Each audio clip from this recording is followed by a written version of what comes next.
ఎడతెరిపి లేకుండా కురిసిన వర్షాలకు మదిర పరిధిలోని పెనుగోళ చెరువు ప్రమాదంలో పడింది.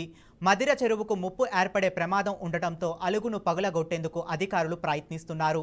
200 ప్రొక్లైన్ల కోసం ప్రయత్నాలు చేస్తున్నారు. ఇప్పటికే హనుమాన్ కాలనీ మునిగింది. శ్రీనగర్ కాలనీలో నీళ్లు సగం వరకు వచ్చాయి. మదిర చెరువుకు ఉధృతంగా వరద నీరు చేరుతోంది. దీంతో చెరువు పక్కన ఉన్న కొన్ని ప్రాంతాలు ప్రమాదంలో పడ్డాయి.